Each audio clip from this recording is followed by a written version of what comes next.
At this time, I would like to invite Savannah Price to the stage to make a special introduction.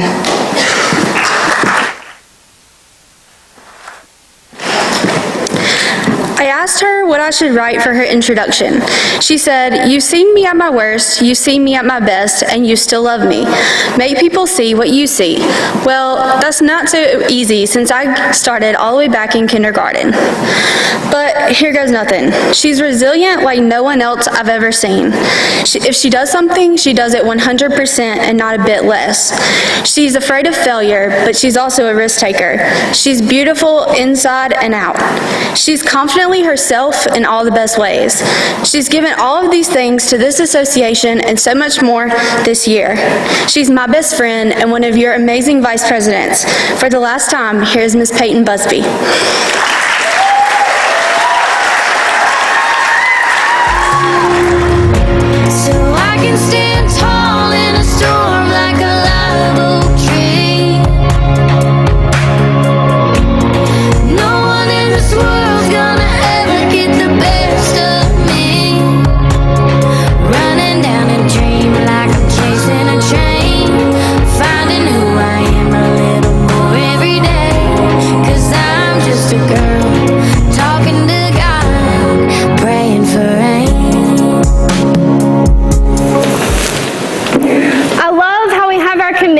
Right here at Clemson University, home of the Clemson Tigers. Is anybody else a Tiger fan in here?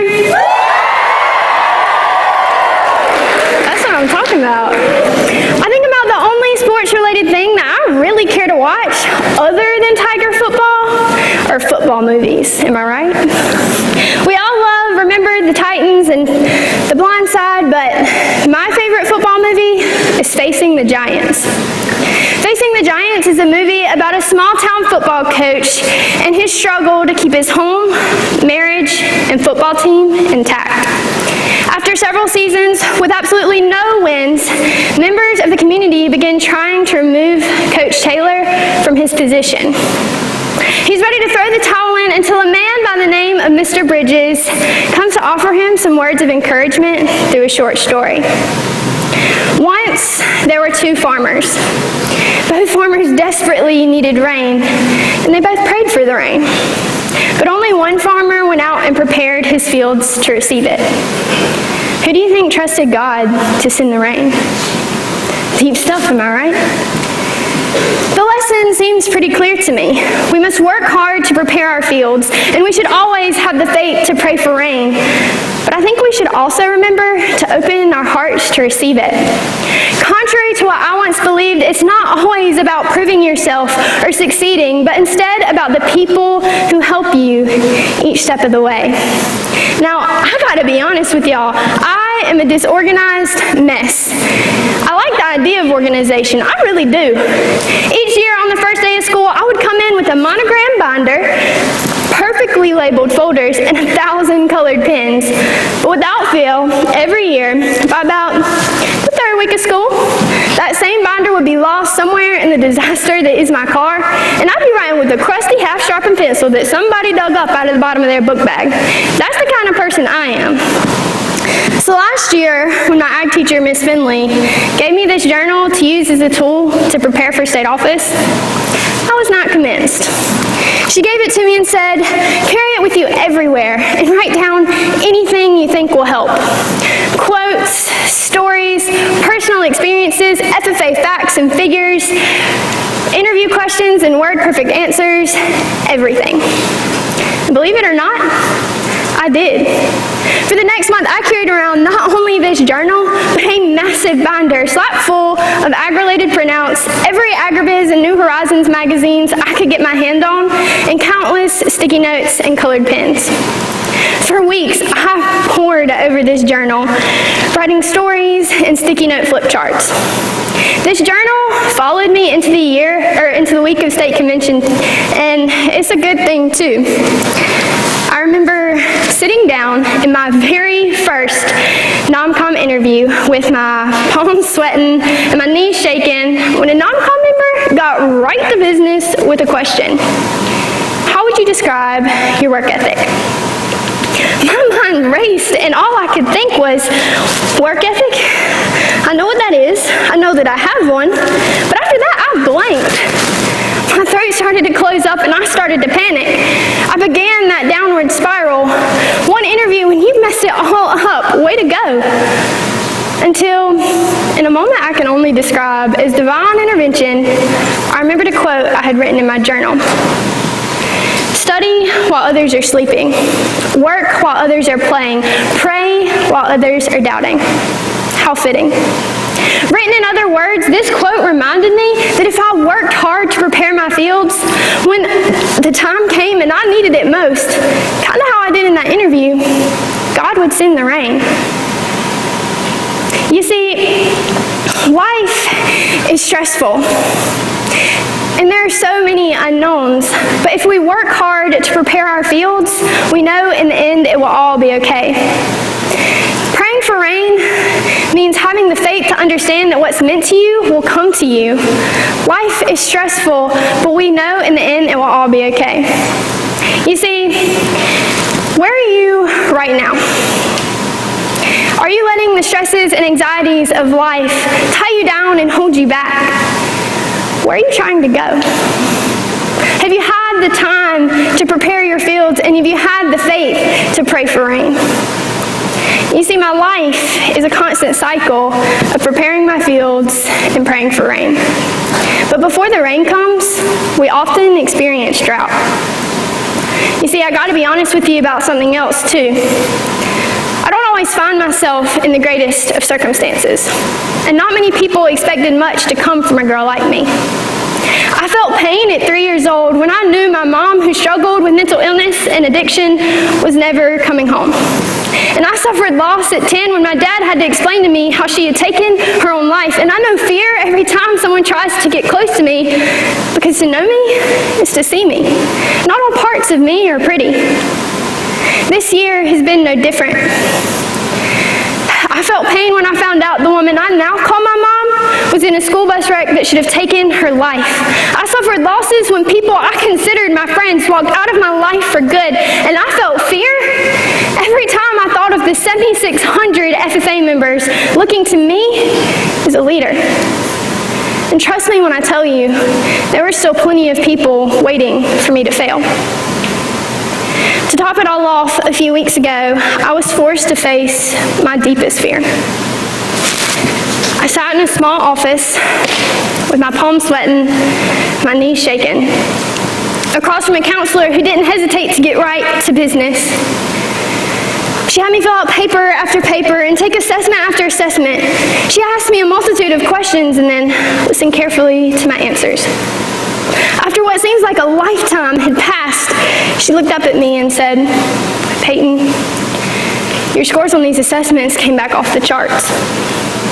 Every mood disorder test I gave you suggests you go through an official bipolar disorder screening." After a long, dark, confusing, and at times scary journey, it was confirmed that I, like my biological mom, struggled with bipolar disorder. I was devastated, but I can't say I was surprised. For what seems like my whole life, I've been working so hard to write a better ending to the story that she started and prove myself to those who doubted my worth, and yet here I am, fighting the same demons she once did. Thankfully, I have a few things she didn't. I have a dad who loves me. I have a mom who chose to stay. I have a family who never turns their backs. I have friends who support me. I have mentors who encourage me. I have teammates that support me. I have surrounded myself with people who work hard on my behalf and have enough faith to see me through on the days when life is just too much for me. You see, it took me a long time to understand that a farmer's work isn't done when rain falls on his fields. A farmer's work is done when he's harvested his crop. I mean, look at me. Here I am on a stage in the state association jacket, and still I struggle. But I've learned that the rain doesn't come in the form of plaques or titles or crowns or even blue corduroy jackets. Rain comes in the form of people who water you with drops of encouragement each step of the way. You could have put in all the work, had enough faith to move a mountain, and yet you still find yourself falling short of your goals. So I ask you, have you taken the time to notice those around you? Do you see the way they pour into your life? Have you ever thought that where you are is exactly where you're meant to be, because the people who matter most are right there with you? This year, I came to you very lost. But in the places that I've been and in the people that I've met, I have found pieces of who I am. Chase Green from Pendleton reminded me to choose grace. Brock Martin from Cane Bay reminded me to choose joy. Whit Guest from Strom Thurmond reminded me not to take life so seriously. Nick Smith from Clinton reminded me to be fearless in the pursuit of my dreams. AJ from BHP reminded me to be unapologetically myself. Matthew Brownlee from Lawrence reminded me to stay humble.